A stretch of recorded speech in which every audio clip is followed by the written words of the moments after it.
I wanted to queue one more game just to be safe, and I wasn't able to because I got poisoned.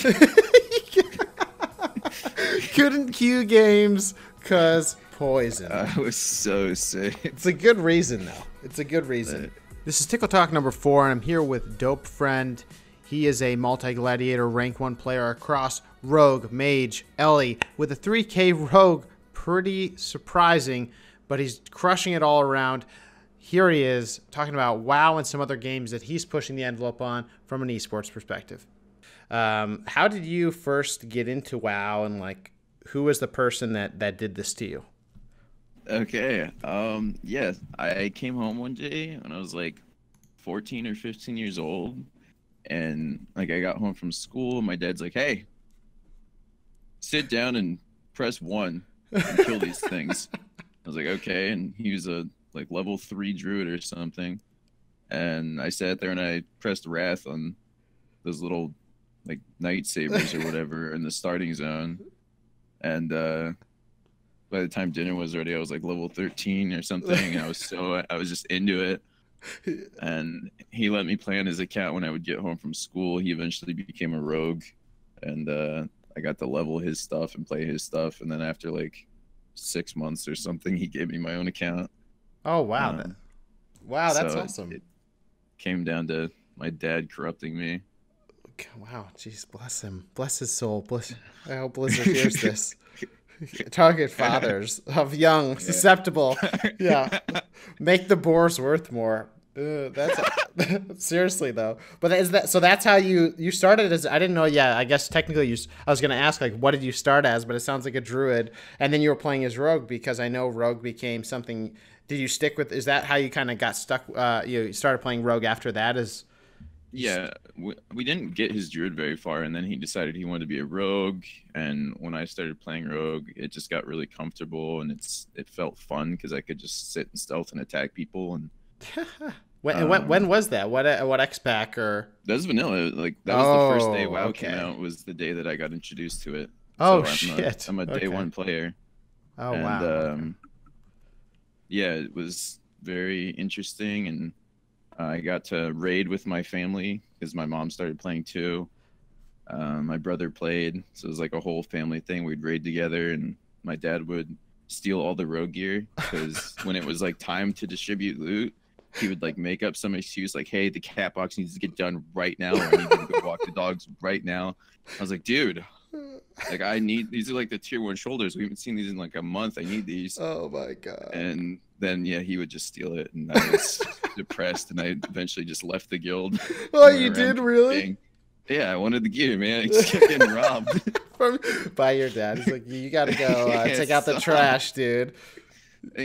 Yeah. Wow, it was awful. I just kept getting trolled. Did you guys have like a heal? Did you have like the what is it? The healing, the Trinity in the family, like healer, tank, no, DPS? My mom was a UA warlock who I don't think she had like 90% of her buttons on her bar. Nice. My dad was a pretty decent rogue. My brother was a very mediocre warrior. Very. Holy very. Shit. Gee, that's just a lot for back then when, yeah, who knew what the hell was going on. I guess they did pretty quickly, though. So that's pretty cool, though. The whole family playing together. So, like, at dinner, you'd talk about, like, we have to finish this chicken really fast. We need to get ready for a raid. Did you farm your materials, son? Did you get your shadow resist gear? It's more like they would fire everything for me, and I would protect them if someone got attacked. My mom would get ganked all the time, and she'd like text me on my phone and be like, "Hey, can you come kill this guy?" Yeah, okay. That's amazing. Wow, that's awesome. Well, hey, someone asked him first. So you left the guild, and then you just started like world PvP, or like did you go back to raiding? Because I'm actually a little surprised to hear that you're in at least PvE. I mean, what, 10 years ago? But yeah, I still PvE now. I don't do it very much. I like Mythic Plus a lot, and when new content's out, I like doing heroic with my friends. But once we get all like the tier gear and the trinkets that we need, we all just kind of stop doing it. Yeah, I kind of hear you. I kind of hear you there. Once it's not as fresh and stuff. Yeah, the Mythic Plus. Yeah, because you got. I know that you'd mentioned before that you do kind of you do runs for people for Mythic Pluses and with just probably your friends and stuff. Is that, do you guys do that pretty much every week for someone, or just give or take whatever happens, and you guys kind of just push We through always keys? always get our keys done and stuff, but we don't really like push keys. That was just something like I would do, and I had to like make PvE friends for that. Damn, I'm sorry. But like if we need gold for something, if someone needs game time or something, we'll do a couple carries. Oh, that's awesome. I'm doing them now just because I want to buy the Shaman tier 3 set. So I've been stacking up gold for that. Oh, for gold? Is that, how do you buy? Is that BOE from auction house? Is the only way to Yeah, get you it? can get it. You can get it off the auction house, the black Ooh. market. Oh shit! So you're just racking it up. Yeah, you got to just be patient and wait for it to appear, and then you got to snipe it in the last minute or so. Holy shit! I got 2 pieces so far, but I'm waiting for the shoulders to come up. That's gonna be an exciting one. Yeah, juicy one, I'm sure, because shoulders are the sexy part of the manga, I'm sure. That's pretty cool though. Yeah, I mean, and then for the Mythic Pluses, I mean, is that you pretty much just do it on your LE, and it's not like you guys are pushing keys, are you? I mean, you said you do kind of, but nothing like Mythic Plus Invitational. No, I did a 21 key when that was like pretty hard at the start of the season when the gear wasn't so crazy. Right. I got to like 3K score, which is pretty. I think like the highest back then was like 4, so it was pretty good. It's hard as Ellie because you don't really have good cooldowns. You don't do the greatest single target damage to bosses with the Mythic Plus spec. And but is that certain weeks like Ellie really owns? Is that and like Mythic Pluses themselves? Like I'm sure that some immunities are probably pretty good for the super high keys, and some of the classes get blocked out because they don't have that for whatever the ability is. Yeah, and on Tyrannical, a lot of bosses will kill you through shield wall. Pride as, like, you have to get like tanking trinkets to reduce damage as elemental. Oh shit! Wow. Okay, so so people really try. Okay, wow, that's interesting. Yeah, and really. It's like the legendaries rotate on as well, depending on the fixes and all that stuff. They don't like rotate depending on affix. It's just on trash. Like you use like the AOE stuff, like the bracers and Sifus for trash, and then you use either the gamble set with boots and gloves or the double lava burst ring for bosses. Oh, okay, gotcha. Yeah, I actually just I just YOLO gamble spec everything. So, well, at least in rating, because I just like being able to click Earth Shock twice and getting like the proc again, and then if it procs Ascendance, then that's pretty awesome too. But yeah, it's pretty cool. That's interesting though. Yeah, especially because like, you know, like kind of doing carries for gold or whatever, I don't really hear about that often, but the gear, at least from a PvE side, I would imagine getting a 960 guaranteed minimum is probably a huge deal in the PvE realm. Do you think that it's like something that's a big deal for PvP, like getting eye level? So. You think so? It's really hard to get gear in PvP because like you only really get high item stuff once a week from your chest, and then everything else is like, okay, like you get loot, it's 920, 925. But in Mythic Plus, everything is like baseline 940 from the chest, 960 plus from the other thing. You'll see a lot of high-end PvPers only have like 950, 960 item level because you just don't get gear that often. Whereas like my new Shaman that I just started is like 965 or something, and I barely even play it. Right. And do you think eye level is a huge deal for kind of PvP? In terms of like a 930 versus I don't know, like a 920 versus a 960 shot, like Ele Shaman in arena. Do you think it's only a couple % of like your stats, but sometimes that percent is what matters. Like the amount of times I've had somebody live with 1% HP, and if I was just a couple item levels higher, they would have died. Right. But like when you get like a big gap between like 900 and 970, that percent you like really feel it, especially with big crits like our shot crits. Yeah, it makes sense. It makes sense. I wonder, you know, now that the season's over, you know, do you think that they're going to do any type of I mean, usually they do it. I had thought for like retooling of item level and all that kind of scale and scaling when a new raid patch hits, because that means item level is going to change. For this new PvP season that just started today, there's no new. I don't think there's any new item level sets because there's no new raid content. So that's not going to change at all, right? So what they did is they made Mythic and cross realm, so like people can start just doing Mythic with their friends and filling their raids easier.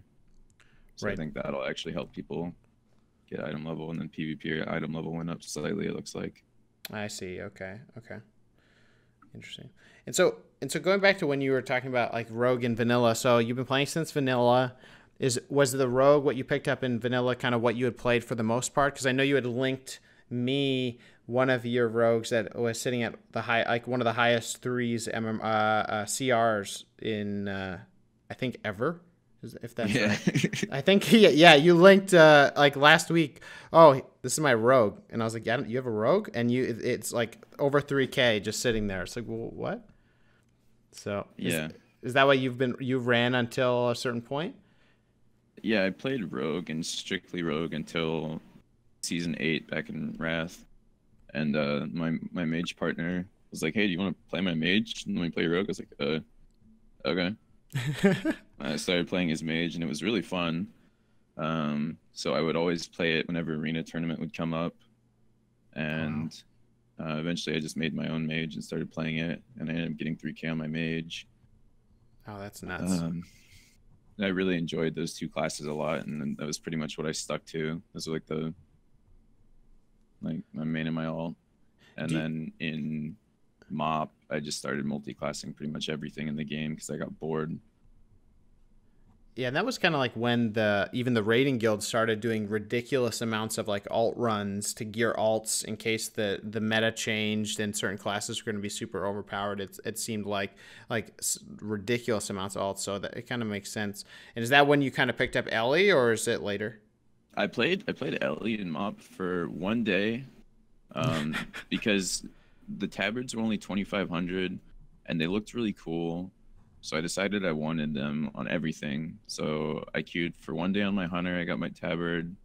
I queued for one day on my shaman, I got it, and I was really bad. Then how did you get like, 2,500 tabards across all your? I mean, I had good partners and I had like good game sense. Like I understood the game, like what I had to do. I was just really slow at it. Oh, okay. So and I still did damage. I was just really slow at grounding stuff and tremoring the right things, and like it hurt us a little bit. And how did you kind of like pick up the game sense? Like how did you learn the stuff that you're talking about? Basically what you're saying is like that shit translates across all characters. It just is knowledge of the game, knowledge of, and probably translates into positioning, I would assume, and like knowledge of where to be when and that. So like where did you kind of pick that up? I mean, you playing for a long time, and just playing for a long time, playing competitively, playing different classes on arena tournament let me understand how other classes worked. So like little things someone didn't understand about something, like I did, because I would sit there and I would just play it for hours for fun. And yeah, as you said, like things translate. Like a shield wall is always going to be a shield wall.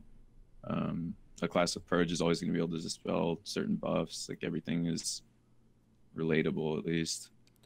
And who were you playing with, back then versus now? Are there some like familiar faces that, in Wrath, I don't think anybody would know the people I played with. They were just random gladiators.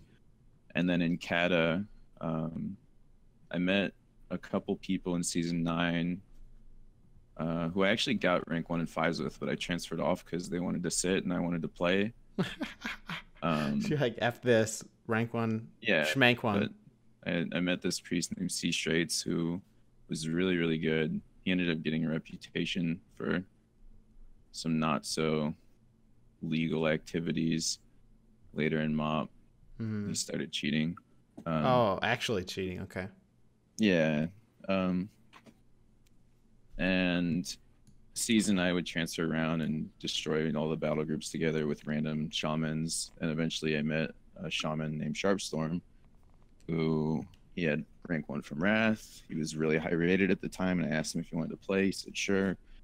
Supatees was on our BG, so we played with Supatees. And some random warlock who just happened to be 3K. His name was Kelarm. He was really, really good. I don't think I've ever seen a warlock do more damage than that guy. Do you think that individual ability really is what carries kind of the team play? So like being able to pick up and play with other people, like as long as they have the game sense, as long as they have the knowledge of the classes and the experience, I mean, is that how you think? Is that why you think that these people can just kind of show up together and make it work? Yeah, I mean, to an extent, I think a lot of it comes down to teamwork, how you play with other people, because everybody plays different. Certain people have different like ways they like to position, how they like to set up kills, and you get like familiar with that kind of stuff with your team as you grow. But yeah, individual skill is a big part of it.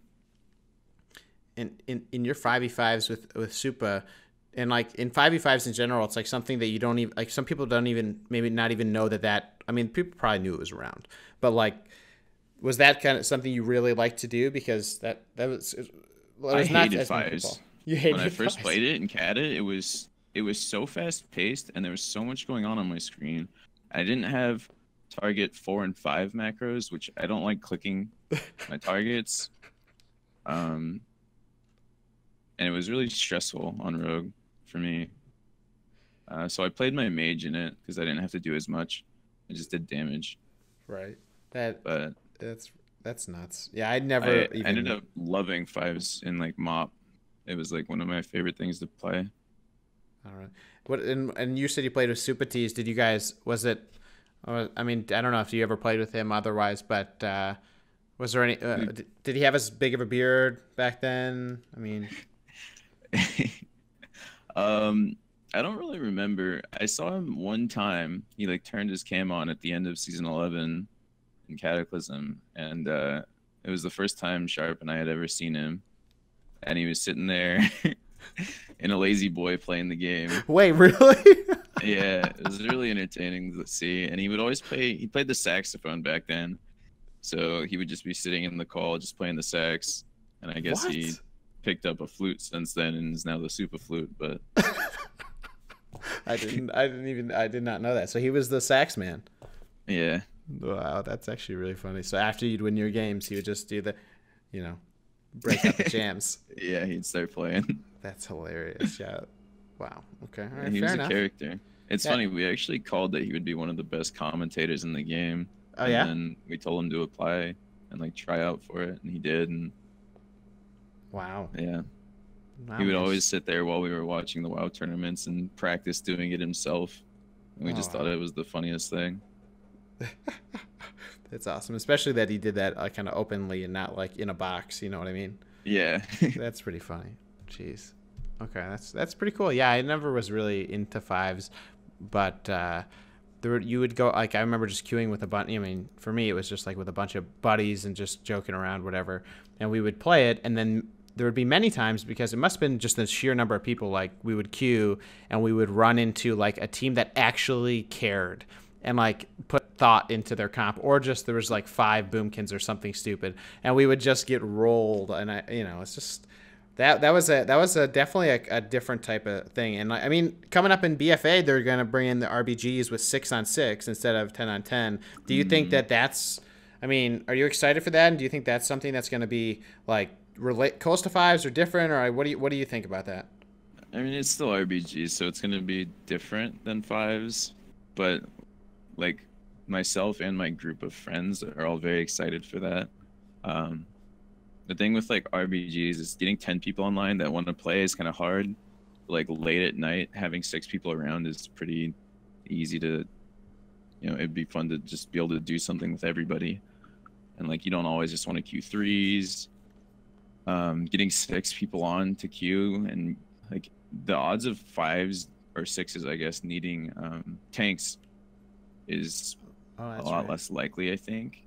So I think we're going to be able to just play like our actual classes. We don't have to worry about comp, and we can just crush the other team, which is something that is kind of exciting. If it's anything like the brawls, We won't need a tank. We won't need like a specific comp. We can just play what we want to play, have fun, and like it can just be something casual that we do that we actually just own it.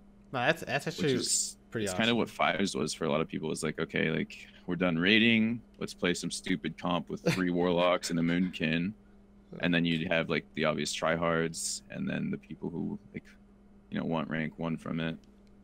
Right. That's actually something I definitely didn't even think of, is that like with 6 people, what's that composition look like? Because if you have if you're forced to have a tank, I don't like, I wouldn't think that they would want to do that, because already I'm sure tanks are hard to come by, and like, you know, that's just going to make it less played if they do it like that.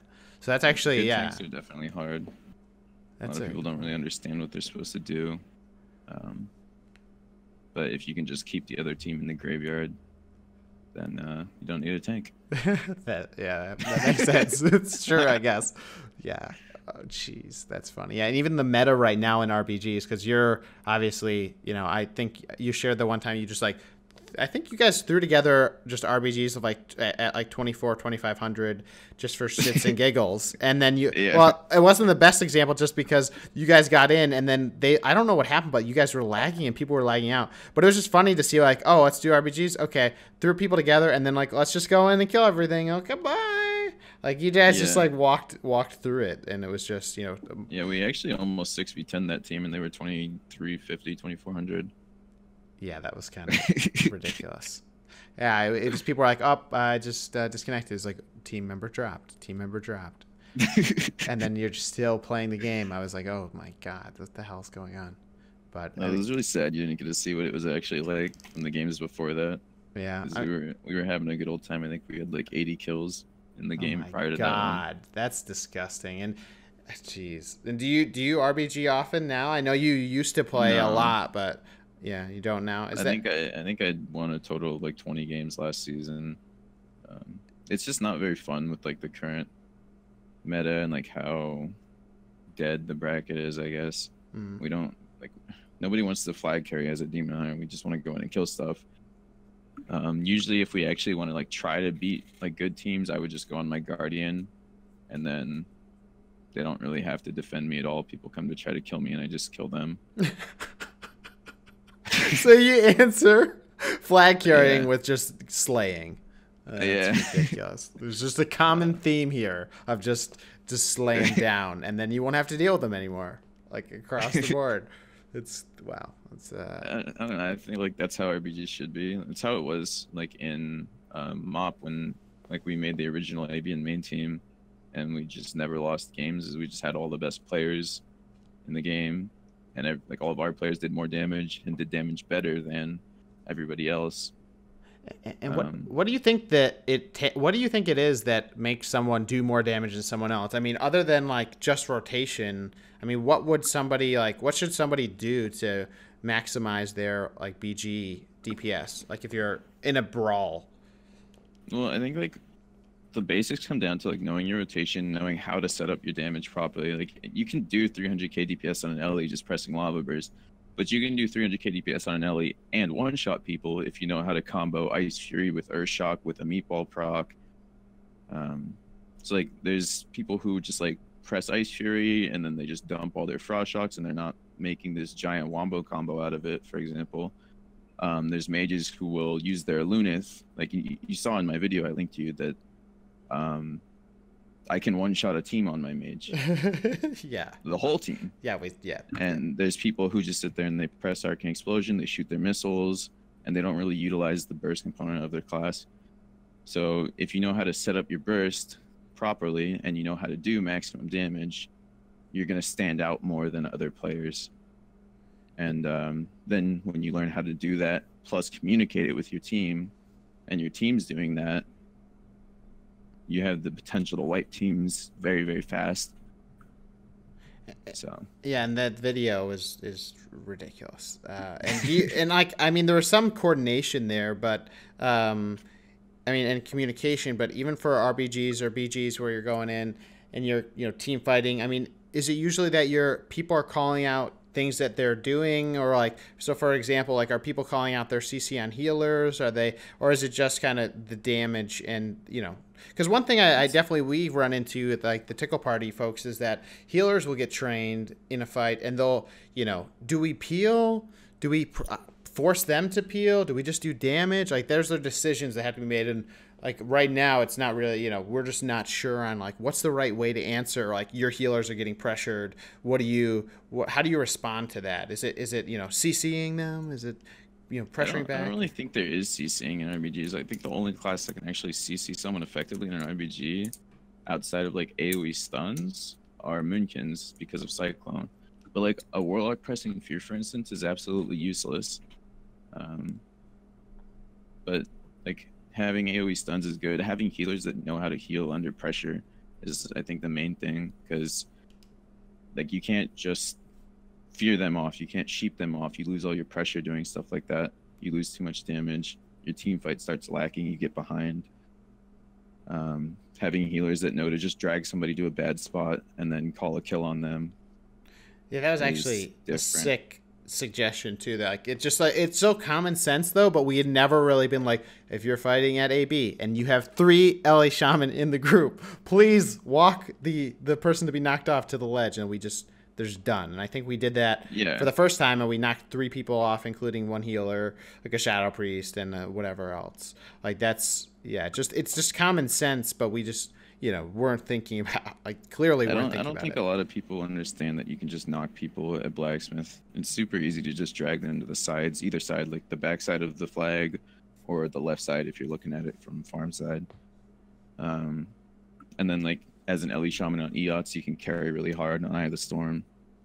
You can just go position behind the other team where the healers always like to stand at those little rocks. Yeah. You can position right there, and anytime somebody tries to push up, you just knock them off.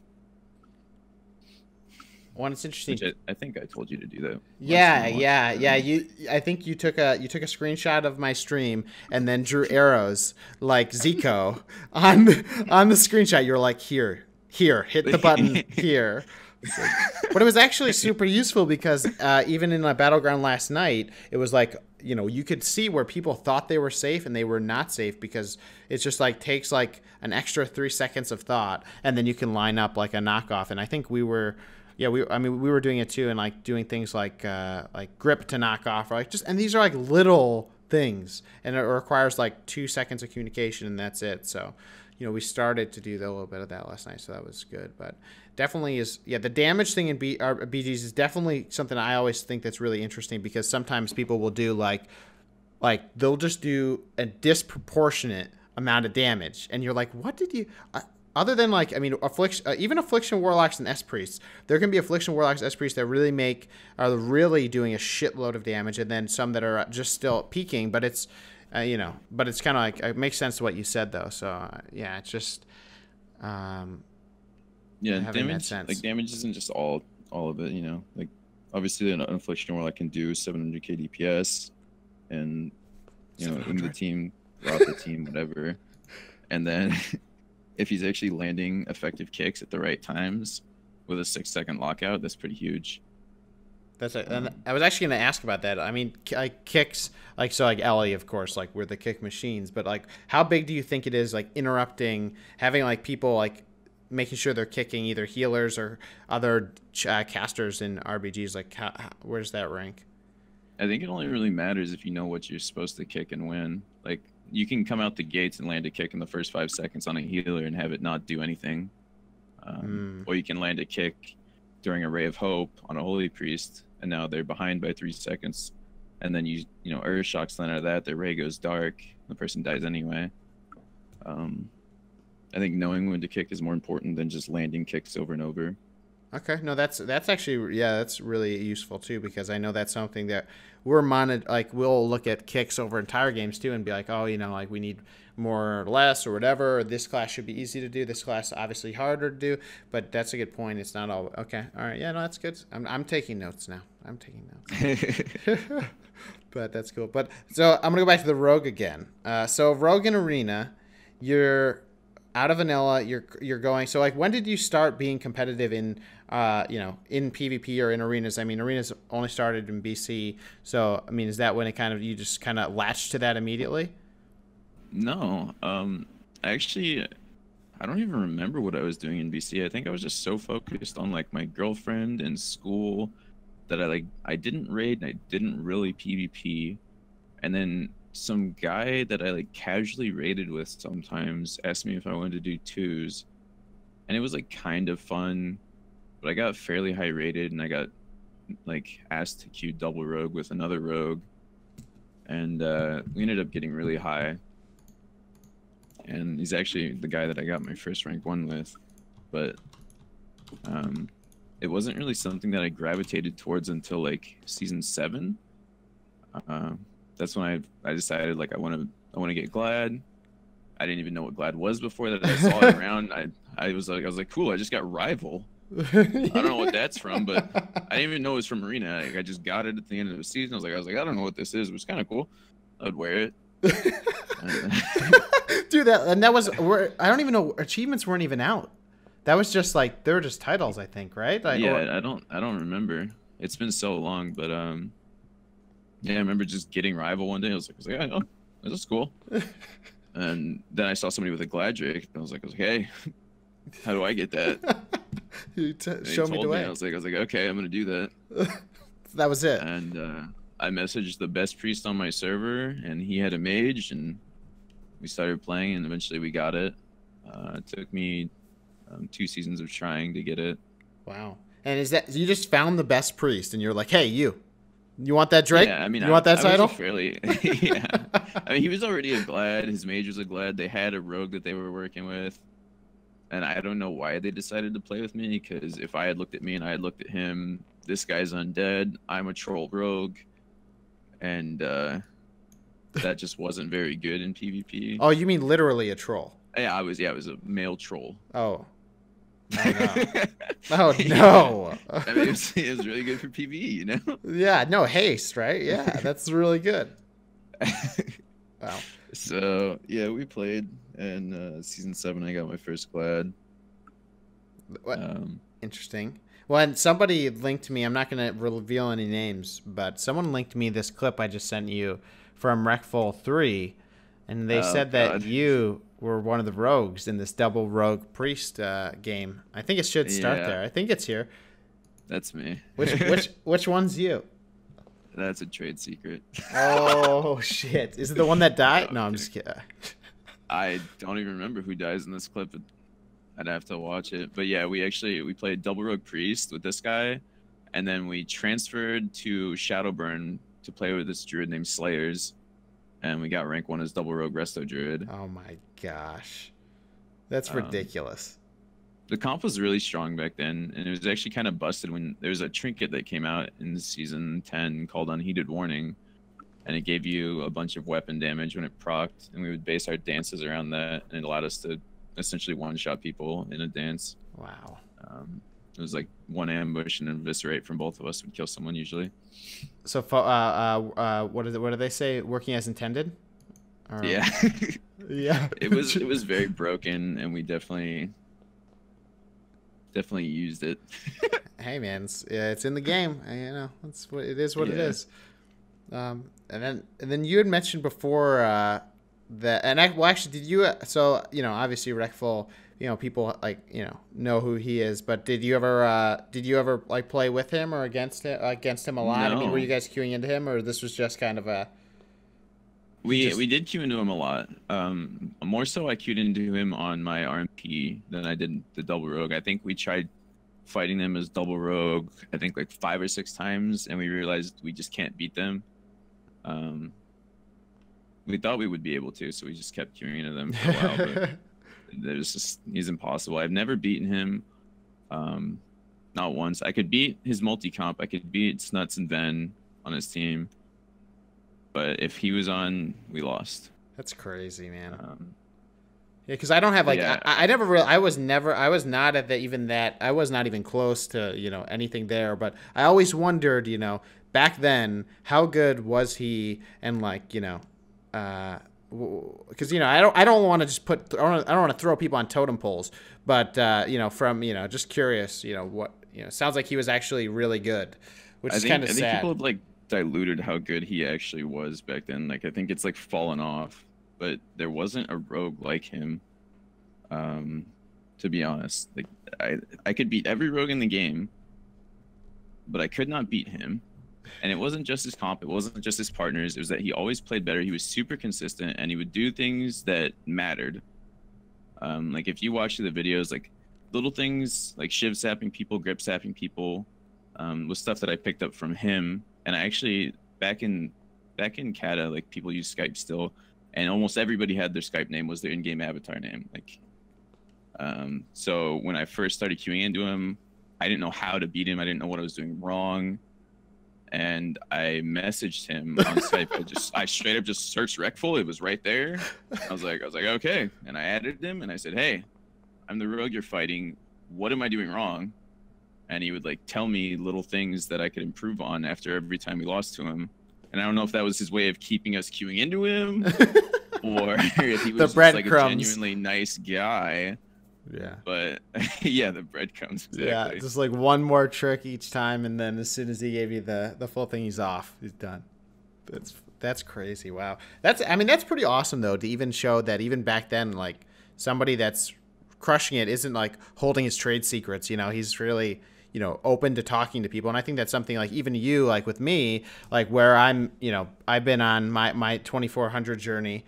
And which I got this season was like, messaging you after we're losing to S plays and we're whatever it is, or comps are having a tough time, and you're responding, and which is pretty awesome, and something that I think is, I'm sure if everyone does it to everybody that's up there, it would be annoying. And whether it's not annoying for me, that's whatever. But I think it's worth asking those questions to those people, because why not, right? I mean, there's nothing you can lose from that. Yeah, I don't know. I've always felt like I'm a humble player in this game.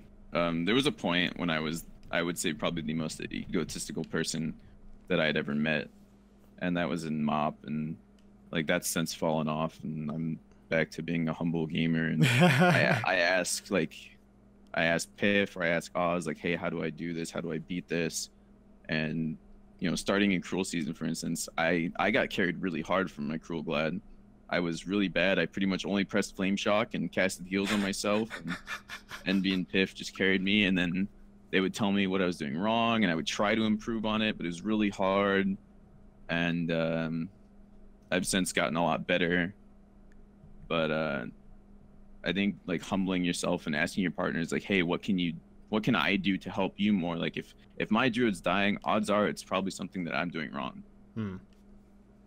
Or that there's something that I can do to help him. Like a lot of games, I'm running around doing damage, and like Envy just says, hey, slow this guy. I'm like, okay. But like if he's getting chased by a warrior, he's losing his Vim because of it, I can just throw Earthbind on the pillar and he'll be fine. But there's a lot of teams, for instance, that their Druid doesn't know to communicate that, and then they lose the game because he's lost Vim, now they're behind, and yeah, I don't know. That's pretty cool. And when did you meet Envy and Piff? I mean, Cruel season. Oh, that was it. You like met them? I actually messaged Piff for my friends. They wanted to do an elemental shaman for their tournament team. And I was like, hey, there's like this guy right in front of me. You want me to give him Discord? What? he's a rank 1 Ellie. So you're telling me you met Piff because you're in the you were just hanging out in the hot tub in the Shaman class order hall, and you're like, hey, you need this guy? Hey, he's got that title. I was sitting down. I was like, hey, my friends want you for a tournament. You want to play with them? And he's like, sure. Like, gave him Discord, and he came in, and we all hung out. Wow, that's awesome. And eventually, like, Piff and I became friends, and Envy and I became friends. And at the end of the season, I was like, hey, like, let's get me Glad. And they're like, okay. That's it, huh? Hey, you want that dragon? You see the dragon? Every season since then, we always queue Thunder, and from my perspective, it's the most miserable comp on Elemental. Oh my god! It's not that fun, but it's fun for me because it's with my friends. Yeah. So, Envy was the first person from this game that I've ever actually met up with. Oh really? Yeah. Does he live near you? During the eclipse? Oh shit! Wow. That's crazy. Yeah, it was a very interesting experience. Interesting. Did he? No, I won't make jokes about envy. I won't make jokes. About I'm just Pretty kidding. sure I knew where that was going. No, it's cool. But that's pretty cool. And you mentioned before about BlizzCon. I mean, well, and not before. I mean, weeks ago about BlizzCon. Have you gone to BlizzCon before? I've never been. I always wanted to go, but there's always something that was holding me back. I was really sick. I had like multiple heart surgeries and stuff, and it like affected my life greatly when I was a lot younger and like years gone by and stuff. And then the last like 2 years, I've just been in school during the time, and I didn't take the time off, or I didn't have the money set aside that I could go at the time. But this time I just set aside a couple $1,000 so I can go party with the boys and have a good time. So this will be my first BlizzCon that I'll attend. That's I'm pretty excited because it's not just like my current teammates that are going. Like my old partners, like Sharpstorm, is going to go and hang out with me.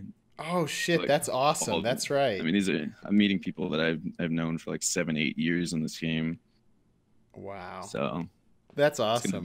It's gonna be a good experience. So there's gonna be the dope friend Piff and Envious House that's going down. I'm blowing that one out. Yeah, it's yeah. Supposedly they buy, well, not they, but a couple of our friends they rent a house every year that everybody parties at. That's awesome, man. So that's awesome. I'm personally gonna get a hotel room for myself because when this old man needs to sleep. I don't want some drunk 18-year-old kid waking me up. Dude, you're gonna at some point, you're gonna have to call the kids, make sure they're okay.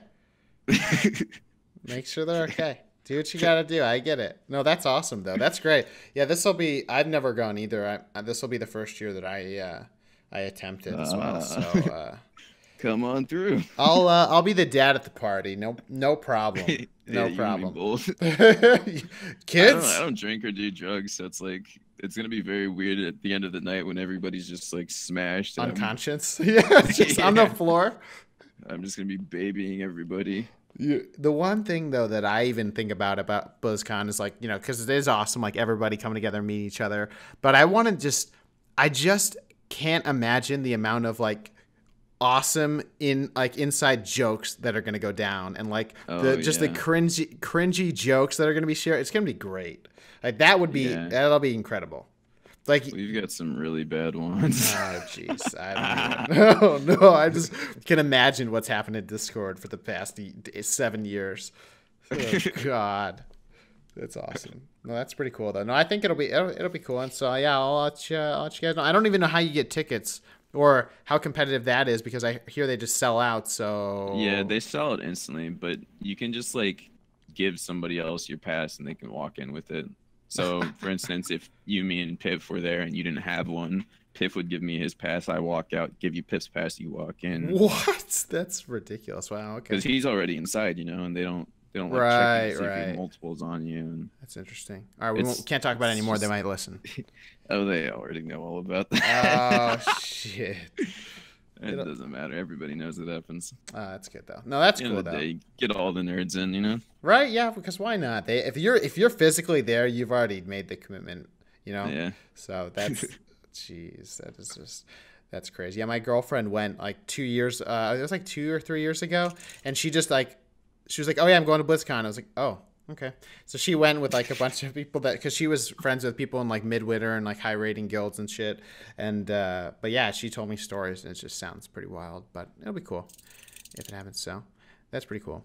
Cool. So then going back to the rogue for the 5th time, but so you were a rogue forever, but then what happened? I mean, because now you're known as the friendly neighborhood Ele Shaman. I mean, what changed and why Ele? Because you already played Mage. There's other casters that aren't blue. I mean, what happened? For me personally, rogue doesn't feel like what made rogue enjoyable to me, which was like the finesse of it. Little things like in Wrath, like vanishing coils, vanishing blinds, little things like that started to mean a lot to me. And like that's what like I felt was like the core of rogue was like the finesse of it. If you do this, you can ruin the game for other people and win it. Every counterspell my mage landed, I could land a sap off of that, so he didn't have to cast poly, and we could just build our goes off of that. Um, and you had a 1 minute dance, which you chose between I'm going to destroy the other team with this, or we're super far behind. I have to use this to peel. Whereas now you just have charges of it. You can do whatever you want. It's not like I don't even notice when rogues are dancing because I just assume they always are now. Which I think And might be true. it's pretty. It's got a pretty high uptime on it. And it just feels more like a warrior than a rogue to me. It's just rail damage, and you have some CC, and it can be infinite if you pair it with a certain class. That's pretty. It doesn't feel as fun. Whereas elemental, I'm just running around shooting meatballs at people, hitting big combos, and I don't know. It just feels more enjoyable. Yeah, because it's way different than like a setup-y type thing. I mean, I'm sure there's comps that are more like that, I guess, now, like Legion setups, which, or, you know, even for LA, I guess you could do things, but like not like what you're talking about with like, you know, RMP, for example. Like you're not playing RMPs with LA. Yeah. So that's pretty cool, though. It's interesting to hear. And do you think the mage and the rogue classes themselves trained you in a way for arena differently than like if you were a different class, or do you think it's you know, or what do you think? Like, because a lot of people play either rogue or mage at you know, or did at some point, and you know, and they're known as like a really good player or whatever that is. And do you think that's a coincidence, or do you think those classes you have to be like on it, and you have to be aware of like a lot of other things that some other classes don't? I think it just made me more aware of people's cooldowns and stuff back then. I'm definitely not the same player that I was back then. I'm definitely an old man. I don't see everything and all that, but I don't really think it's like a rogue or a mage thing that people are just good. I think everybody just has things that they're really good at. That's fair. And what do you think the best tip would be for somebody that's maybe at like 1700 right now? They want to get their 2K achieve, or learn to PvE? Yeah, you can get like 2300 just doing damage. And what do you say that, though? Do you mean like doing the max damage at the right time, but also living? I guess sometimes. There's not really a whole lot to it at that rating. Like if you want to just get 2K, you can pretty much queue any comp, and if you just know how to do like damage, like a good amount of damage, not even like the maximum damage, just a good amount, then I think you can get 2K pretty easily. I don't really think the comp is an issue. You don't have to set up kills. Most of those people around that rating are just PvEers that don't know they have certain buttons or respect all the wrong talents. And yeah, it's interesting at that rating. Yeah, and I was tanking my twos, which I showed you the other night. Yeah, like ridiculous. For me, if I tried to 2v1 like a disc priest death knight, for instance, at my rating, it would never happen. It's impossible. But when we were like 1800, I 2v1 disc frosty K, and as an elemental shaman, that's just like shouldn't happen. Yeah, I don't know how they lose. Right. And those are like the people that you're competing against for 2K. Right. So if you just know how to do damage, and your healer knows how to heal, you'll beat most of those people just flat out. And then like as you go up, you need to learn how to CC, you need to learn how to peel for yourself, you need to learn what to shear. And then like you build this way of playing, I guess, that becomes fluid. And okay, if X happens, press Y. If this happens, do that. True shot happened, run away from the hunter all game long. Hands pop, doom wins, hex him. Right. And just getting like the script, the flow of the game. And that you told me before that you've done like, you know, coaching and like kind of like carries and stuff like that, with like helping people out. What do you? I mean, what made you want to do that? I mean, is it like what was that? What was the motivation for doing that? Well, in CATA, they paid you to coach people. You get paid $50 an hour to coach people. And That's crazy, actually. Wait, $50 an hour 6 years ago? I remember Neil made a website, and he would charge people I think it was $50 for the first hour and $40 consecutively, like after that. But most people would just buy like an hour because you could cover a lot of ground in an hour. But then you'd have like regular customers who are like, okay, I made it from 1700 to 2K. What do I do now? And you're like, okay, stream for me for a little bit. Let me watch. And you're like, okay, you're going to do this, this, and this different. And you'd watch them and you'd coach them through their gameplay or their stream, or you'd play with them on an alt. And it was all about money initially. And like now when I like help people, like I'll just like give shamans in the class, I'll like, hey, I see you're using Ascendants for PvP. You don't want to do that, man. Like just little things. It's just about helping the community, because like I want people to be able to enjoy this game as much as they can, because you know, for most of us it's an escape from reality, and playing it with the wrong talents or doing the wrong stuff and losing a game is frustrating. And yeah, I've locked those Ascendants Ele Shamans in arena on their on their lava burst, and I just sit there. I just, in a little bit inside me, just dies a little bit. It's like, dude.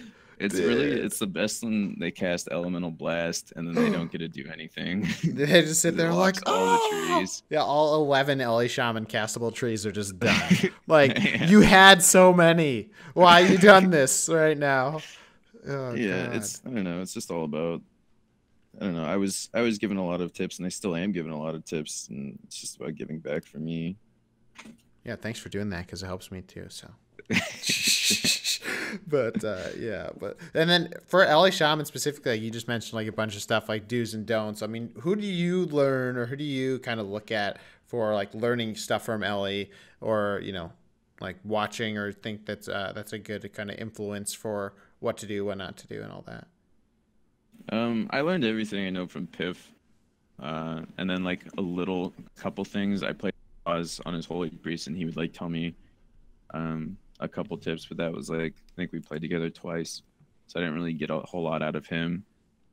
But mostly I learned from Piff, and then him and I we call ourselves the council, which when like something new happens or we have an idea like, hey, maybe this would be good, we like bounce it off each other and go through the theory crafting, and one of us goes and tests it, and we're like, no, that's really bad, or hey, like yeah, we think Aftershock's now better than Swiftness with the Maelstrom change to Flame Shock because it affects all of this stuff, and we're getting more meatballs. Yeah, this is probably better. Let's play that instead. Interesting. So, wait, are you saying you run Aftershock? No. Okay, I just want to be sure. I was like, wait, hold on, wait.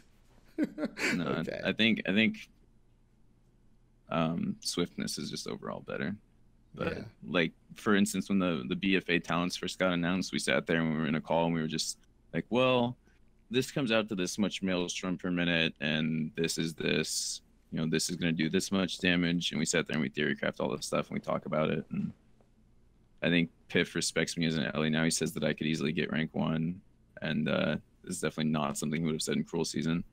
So it's my awesome. ideas are valuable to him. I'm really good at certain comps that he's not good at because my playstyle has adapted and become different than his.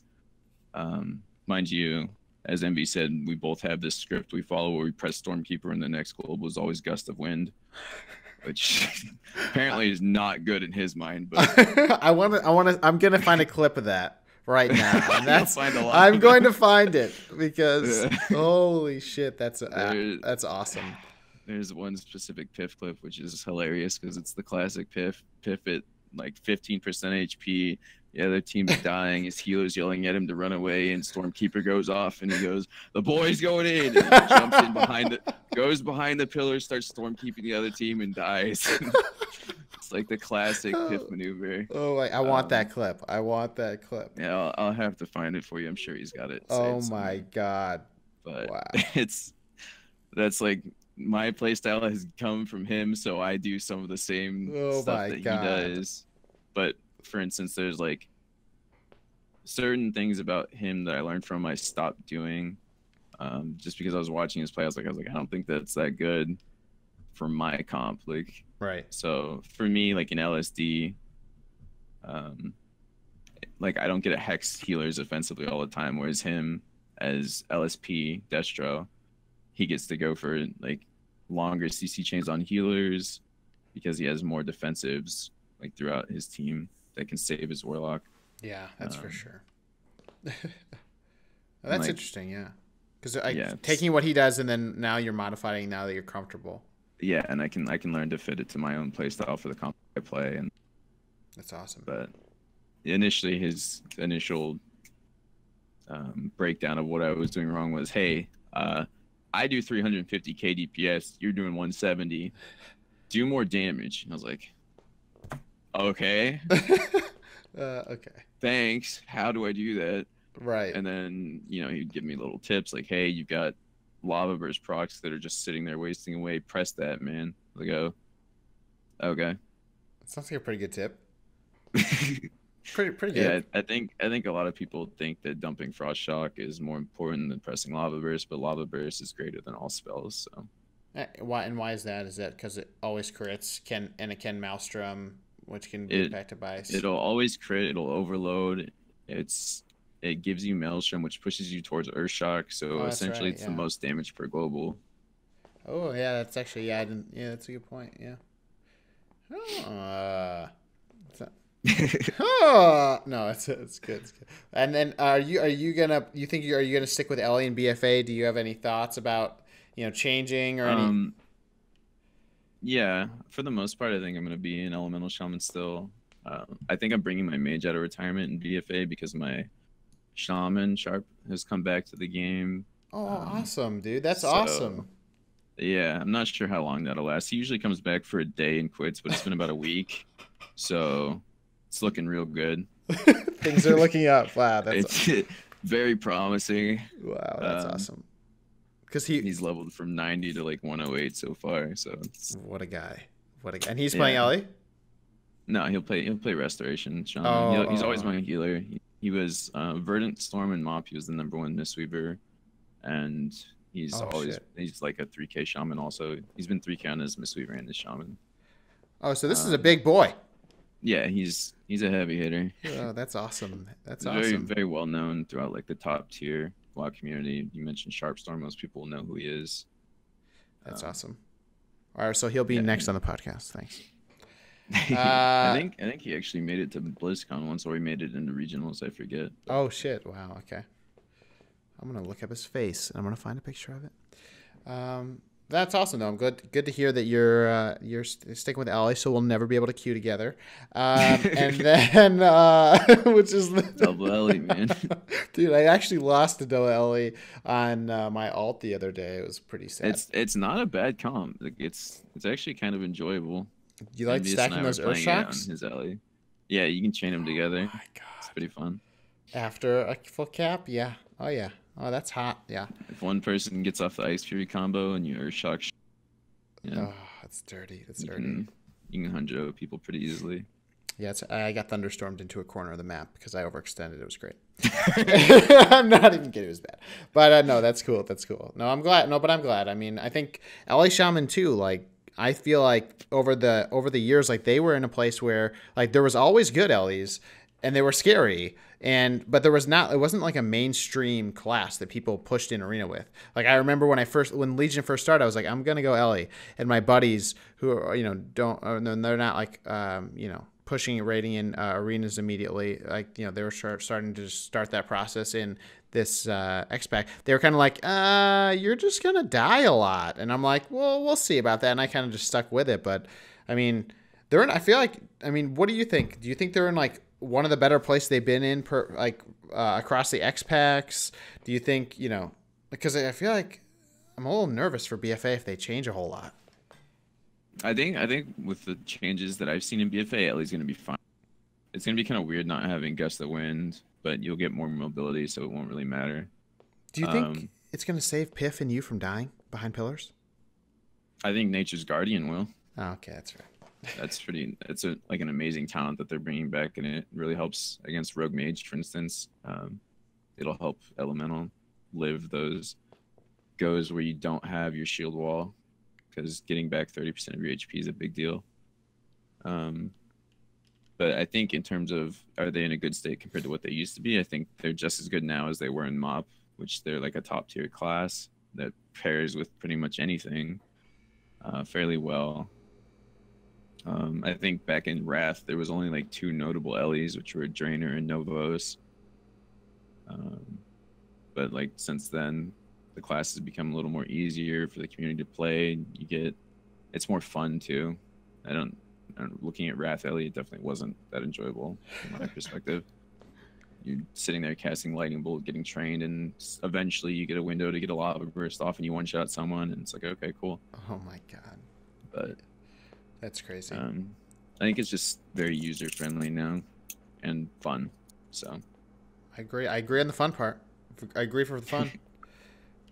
That's cool though. Yeah, I agree, and I'm excited for BFA too. I'm hoping that Blizzard gives me an alpha key. So I haven't even looked to see if I have. What? Oh my god, that's okay. I just don't have time. Yeah, I don't blame you. No worries. But and then enough about WoW, World of Warcraft. Not even that big of a deal. So the other game. So I mean, in general, like, do you play any other? Like, I know I played a little bit of PUBG. And is there any other games that you played or you used to play, kind of while playing WoW, since you were, young, a laddie? Not really. I played like console games, but I was like all about little things like Halo and stuff. I was very casual, didn't do any of that stuff seriously. And then WoW was my first like real game that I stuck to, and I stopped buying PlayStations and Xboxes and game, like all that stuff was just dead to me. And then eventually, I think it was season 13 of WoW, I got really annoyed at the game because Rogue wasn't very fun. And so I quit, and I played another game which was called Warzy at the time, which adapted into be calling Infestation and then Newsy, and it's like had all these kinds of names. But it was a really fun shooter game. And it had like it's kind of like WoW. It had its player base that will stick with it through throughout time. And then it's had people that come and go. And I was one of the people that would come and go, but keep coming. I would always come back to that game when I would get bored of WoW. And I eventually ended up getting like the rank 1 spot in that game. And oh wow. I became pretty well known, and I was a fairly large streamer. I could stream to like 800 to like 1500 viewers every single day consistently. And that's what I did for like 2 years. I was just a streamer for that game. And then I stopped doing that, deleted my stream. I was just over it. Why? And I don't really like the interaction that I felt I had to do as a streamer. I just wanted to talk with my friends. I feel like most of the people that were watching me, I didn't feel like were my friends. There were some that like I held on to, and some that meant a lot to me. And they're like still my friends. I text them. I have them in my Discord currently, even though they don't play WoW with me. Right. One of them, actually, my top donator from Infestation is actually the guy who made the new T-Morph. Oh, really? Yep. Oh, wow. That's funny. That's a coincidence. I asked him if he would work on it. He's like, yeah, at some point I'll find time. And I guess the time came a couple weeks ago, and he just sends me a message. He's like, hey, this is finished, by the way. Hey, dude, here you go. Bye. What the hell? So, wow, that's pretty crazy. cool. Well, and the new Z game, is that the game where you'd like find the loot and you could go to like earlier on you could go on top of buildings and you could like log out and switch servers and it would bring all your gear with you? Yep. And then did they get rid of that? They made it so that you spawn at like nearby points. Like they have spawn points that you would spawn at, okay. and you would spawn with like spawn protection for 30 seconds, so you could run to a tree and hide. Or okay, whatever. okay, But, yeah, because that was early on, right? It was really funny back then. You could like find a streamer's server, yes. log out on the building he's at the specific spot you want to combat him from, and then just log in and kill them and take all their stuff. And dude, that's what we did. It was the worst. Well, it wasn't the worst, but it was so obnoxious. It was a pay-to-win game. So it was like you spend like $10 on this gear, and someone's just stream sniping you for it. It's awful. And then eventually I found out you could just dupe, and the same guy who made Elmorph sat there and made a bunch of items with me every time a new version of the game would come out. I would just dupe the most gear ever, and Oh, that's hilarious. I wouldn't have to worry about spending money on it, and I could just sit there and play and have the most fun possible. Yeah. Well, I was looking back at your VODs from, like, I mean, we're talking like, you know, a few years ago, and if you're saying that that's not even your was that the original stream or no? I don't think so. I don't. Okay. I have stuff from my original stream hidden because very self-conscious about how I looked in them, because I was very sick. I was about 100 pounds. Going through a lot of issues, and so I wasn't really too fond of looking back at it and seeing myself like on the verge of death. Right. Yeah. No. Yeah, I hear you. That stuff's all hidden. There's some stuff that's like more recent that, like, you know, I put on 50 pounds since then. I look healthy. I've got color back in my skin and all that stuff. So. Yeah, I saw the I a lot of the clips that are there are like, even just like small videos that are just like the headshot spams. I mean, it's kind of ridiculous because the game was like, I mean, because was that the first zombie game you picked up, or did you play DayZ? Yeah, or I never played any shooter at all until that game. I don't think there's a single. I mean, there's like Halo. It's like it's not the same thing at all. Unless you play using an Xbox controller for this game, I don't think so. Like, it's so different. And one of my friends who I did RPG carries with at the time, they was just like, "Hey, there's this zombie game coming out. Will you play with me?" I was like, "No, I'm not buying that." And he's like, "All right, I bought it for you." Like, what? I was like, "Dude, I just said no." What's wrong? And he's like, "Well, it's too late now. Let's play." I was like, "Okay." Well, that's hilarious. I got hooked instantly. I loved it. And then I just quit WoW and was obsessed with it for a while. That's awesome. Yeah, I remember playing it, like, I think it was probably early on when it was coming out with a buddy, and he did kind of the same thing, dragged me to play. And we would get full gear on an empty server, and then we would go onto a high pop, like in a city on a rooftop, and there would just be people everywhere. And it's like, no, wrong one, no. Yeah. You know, it's crazy. It was, the game developed into like a very big clan-based game, which was super fun. And my clan, which was, we called ourselves the Tilt Clan, because we'd put people on tilt instantly. We'd fight them, and they would just be raging, and we would troll them through the in-game voice system and get them even more worked up. And that was like, we would just like, if we could just tilt them and get a forum post, we were super happy about it. Successful forum post. Oh my god! And every single day there were multiple posts about us, and it was great. We had a good time, but we had like, I think we'd roll like 10 people deep. We all had the best gear in the game. And eventually, like, I started duping the op, which in that game was a one-shot sniper. So we have 10 people who are all phenomenal aimers. Oh my god. Most of these people are now PUBG pros, CS pros. And we would run around and just destroy like 40, 50-man clans. That's and crazy. The occasional 70-man China clan, which was extremely crazy. Because you could respawn back, so you'd kill one, you'd come back with more gear. Oh my god! And it was like a non-stop war. Yeah, I see like Newsy quick penta on China. Literally, exactly that. That's crazy. I don't even think that one was quick. I think those are from when I was really bad. I don't even know how you can see those. I thought those are all hidden. But the man's got skills. I guess so. No, yeah, that's awesome. Yeah, there was quite a few wars against China where we would end up like 70 kill streaks, and then somebody would die, and we'd get overwhelmed because you lose one man at a specific point. They start coming from that point. There's a breach. Once they breached the walls, it was over, man. Like, it's crazy how many of them there were. Oh my god, that's crazy. And they would use in-game voice chat too, and just yell at you. Sometimes, but you don't understand what the heck they were saying. That's ridiculous. Most of the people we fought were European or Brazilian, and I got really good at pissing Brazilians off. I learned how to say a couple phrases in their language that pissed them off in Portuguese. Oh jeez. So. I've since taught Piff the way, because he RPGs with Brazilians sometimes. He's like friends with Vigorous, that was like one of the like well-known Brazilian players. That's awesome. And, well, isn't he the king of the BRs? Yeah.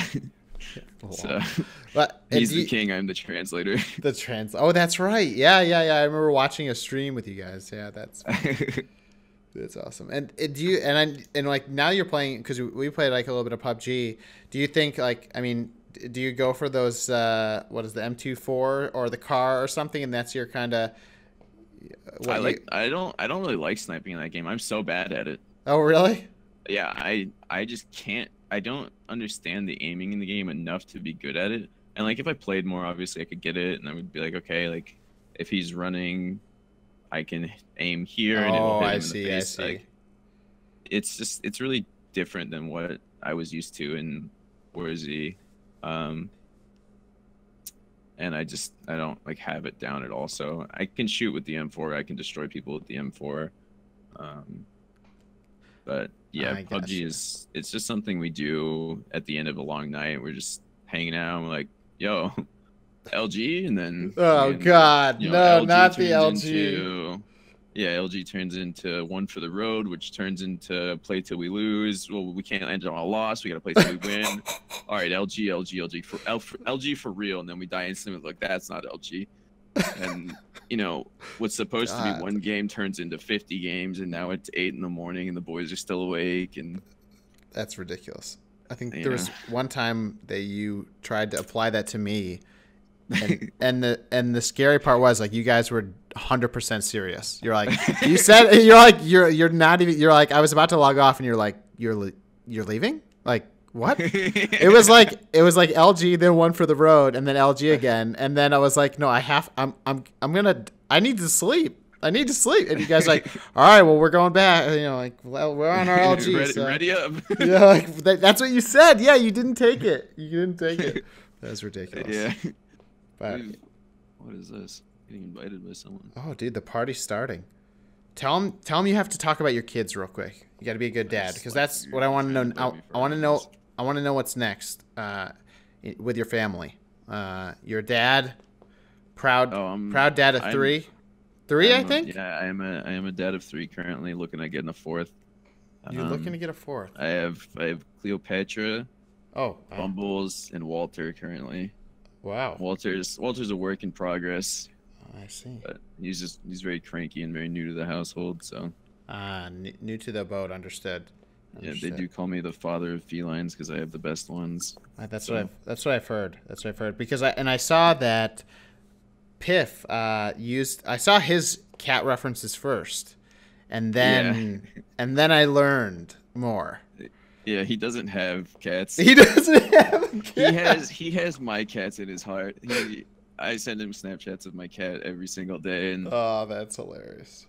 Yeah, he's very much in love with my cat Cleo. I used to do like IRL streams where I would just be sitting there playing WoW, and I would just have her full screen webcam sitting in a box, and she would sit there for hours doing nothing, and you know, like there'd be like 50+ people just watching my cat do nothing. Wow. And that was where he like learned to love my cat. That's amazing. And I would get asked, like, we're sitting there queuing Thunder and we're queuing for Glad, and he's like, hey, where's my cat? Oh my God. And it's like 3 in the morning. I gotta go get my cat, set up the webcam, put the box down, put the cat in the box, and then turn the stream on. Wow. Piff. Wow. The guy can't get enough. The guy just can't get enough. Yeah, he's hooked. Wow. I wish I could bring her to BlizzCon because she's got a lot of fans out there. A lot of fans? Wow. A lot of fans. Wow. Hey, you know, well, actually, yeah, 50+ people watching. I'm not surprised. And do they eat lasagna? I know that you are a big fan. I do like my lasagna. What about the kids? I think Bumbles would eat lasagna. I don't think Cleo would. She's very picky about what she eats. I get the stink eye, and I'm not going to eat this if she doesn't get her fancy feast. If I try to switch brands on her, she's not having any of it. Wow. Which is super obnoxious because like I don't always want to buy the same stuff for them, but you thought that you were the human for a little bit. Yeah, I thought I was in control. And then, you know, the cat gives you the stink eye and she's not happy with you, and then you're not happy with you because you've upset your cat. Oh my God. That's awesome. Wow, that's awesome. And then you're going for number 4. Yeah, I'm looking at getting a Maine Coon kitten pretty soon. Working with a breeder to get very specific. A Maine Coon kitten? Maine Coon. Yeah, they're very fluffy. It's like Cleo's a prime example of what I want in a cat. But so yeah, But cloning is frowned on. That. Yeah, but cloning is frowned on. That's cool. No, that's awesome. I think in like 6 months, nice. I'll have my kitten, and then that'll be the first kitten I'll have ever had that I remember having. Like when I was a kid, I had my first 2, and then I think they were only a couple months old when we had gotten them. Oh wow! And it's like my first memory was my cat Bo like running at me. Oh, I was like a little baby. But yeah, I haven't had that experience since then because Bumbles was a rescue, and he was like super abused and super shy, and he's scared of everything. You'd snap your fingers, he'd run across the house and gone. Yeah. Any noise whatsoever scared him, and eventually he's like gotten over that. He's still like a little spooked sometimes, but it's only occasionally. That's awesome. Especially now that he's been diagnosed diabetic and he gets wet food twice a day and he gets a ton of it because my doctors want to make him fat. Is that what you do to diabetic cats? He has a specific kind of food that he has to eat. The problem was that he lost a bunch of weight because I didn't know what was going on with him. He was just peeing all the time, and I took him to the vet, and he lost it all really fast. So it's not like it was like this long-term thing, but he got really sick really fast, and I thought he's just getting old or he's got cancer. Took him to the vet, and they're like, nope, he's diabetic. Here's your insulin. Give this to him twice a day and feed him this. I was like, okay. So he's put on like 10 pounds since then. He's getting thick, but they still want him to be thicker. I think he's a fat cat, but apparently not according to my vet. He's huge. That's wild. He's a doctor, right? Or he or she is. Yeah, they're vets. They did the stuff for it, right? That's what they do. I'm just here to feed him. Yeah, that's your job.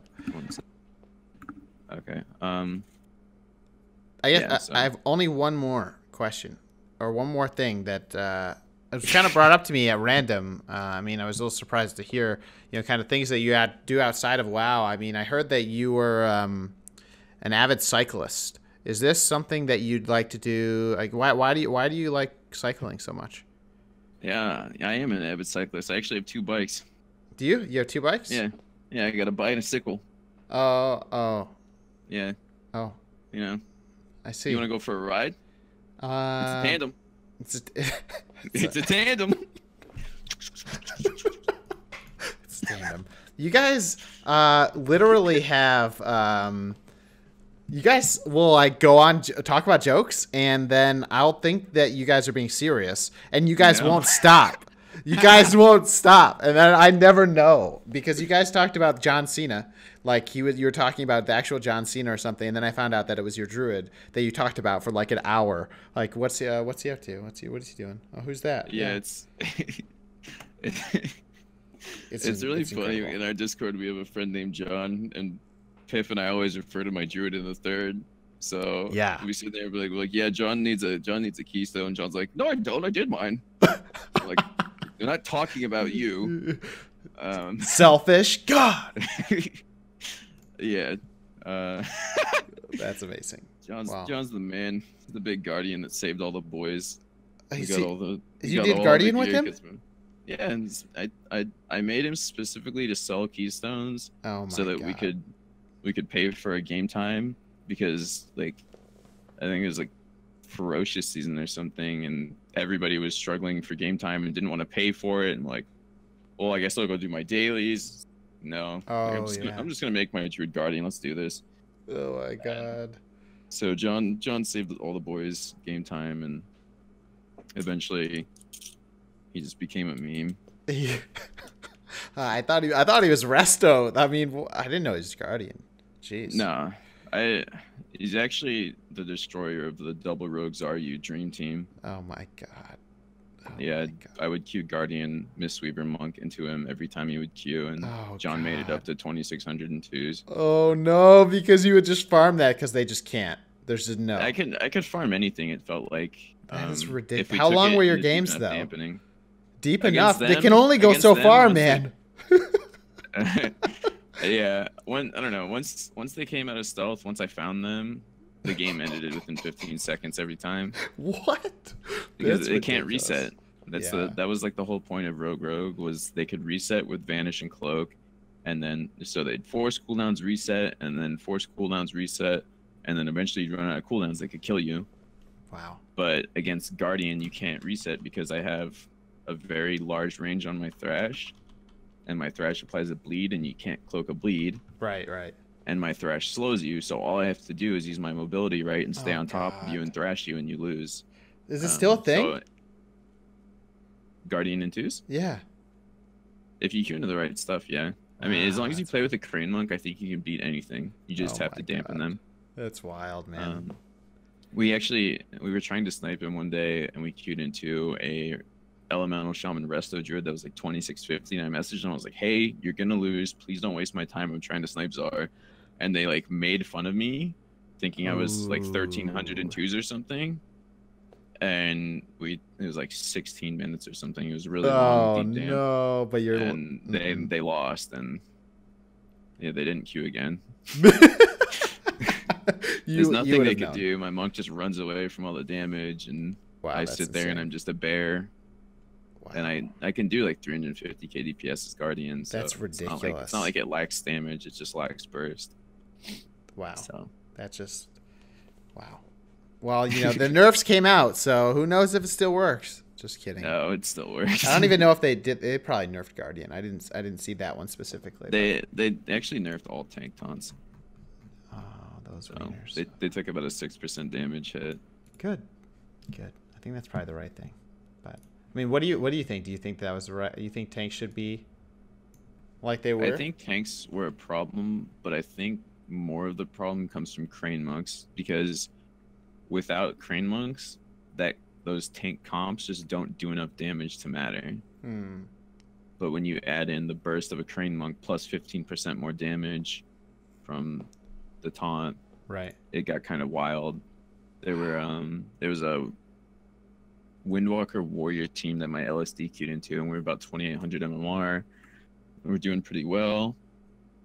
And if my Warlock wasn't able to kite off taunt, if they got Crane off into it, they could kill him in like 1.5 seconds. So almost as fast as I could cast my Hex, he just died. Wow. So it was really obnoxious fighting comps like that. And if you just swapped in a Resto Druid, they would be missing 2 million damage on their goes, which would just not be scary at all. Right. So I think Crane Monk is the problem with that more so than tanks. Huh. And the thing is that like the problem with Crane Monks is they die. But if you have a tank, you now have cooldowns that prevent you from dying. I see. Okay. So the two complement each other really well, and that's something that Blizzard has to look at, or it's not going to get fixed. I mean, I'm even with the tank nerfs, I'm sure there's still going to be very high-rated tanks this season. There's probably going to be less of them, right? But they didn't nerf Crane, so the comps are still good. They're just going to have to adapt their playstyle a little bit and not be as aggressive. That's crazy, man. That's wild. It's the first time I've seen them that high in memory, but I'm sure there's been other times. But yeah, definitely. Yeah, in Wrath there was actually a 3K Prot Warrior Hunter. African Turtle. Yeah, that's right. Yeah. Oh my god. My friend Jazzy was a big high-rated hunter, forced Rectal off the BG, and they got rank 1. Freaking G. There's usually place for some tank spec in arena. It's just not as good. Yeah. So Memphis Reigns, which is like the innovator of Prot and PvP, he's like the Prot warrior, is pretty well known for always trying to be a Prot warrior in PvP. But hey man, bless his heart for always trying, no matter what. I give him credit. if you're not flavor of the month and you're doing that, I give you some credit, man, because that is, other than tossing people in the air every 20 seconds. I mean, that's got to be a painful ride for sure. I mean, just jeez, cannot be. I just imagine. But yeah, I can't imagine trying to get people to play with me. Yeah, right. When people experience John, they usually are down to play. Oh Jesus. Queued Frost DK Guardian with Lucero, and he thought it was a troll. and then we just kept killing healers in the first 20 seconds of the game. That's during my ridiculous. That's then ridiculous. he was just asking me to queue it more. Oh god, the troll. Did you played with a Crane Monk? We were actually just playing with a random girl Holy Paladin. Wow. And we just won every game. Wow. Well, But, we'll yeah. see what happens. Hopefully that kind of tapers off. But hey, man, sir, Dope, Mac, I appreciate you talking. I know we kind of gone for quite a while, but I think this has been great, and it's good to get your thoughts on all this stuff and get to talk to you and bring you on. Yeah, it's my pleasure. Thank you for having me on here. I love you. Love you too, bud. Oh, dude, nice. Yes, no one sent it back yet till you know it. But definitely thanks, man. Oh, I also, by the way, thought that your Twitter picture was you. No. Until I told Piff. Dude, I've thought that since we ever have started talking. And then Piff was like, dude, that's not Dope. No. That's not Mac. That's somebody that Mac makes fun of. I'm like, oh my god. That's my friend Freebids. And that's Tiqqle Talk number 4 with DopeFriend. Awesome, humble guy playing at the top end with the best players out there in the ladder. Guys, check out his Twitch. It's below in the comments. He's an awesome LA Shaman. If you want to learn a thing or two, check him out. He plays other classes sometimes too, including that silly Guardian Druid. So guys, thanks for showing up. Let me know in the comments below also who you want to see on Tiqqle Talk number 5. I'll see you in the next one. Have a good one.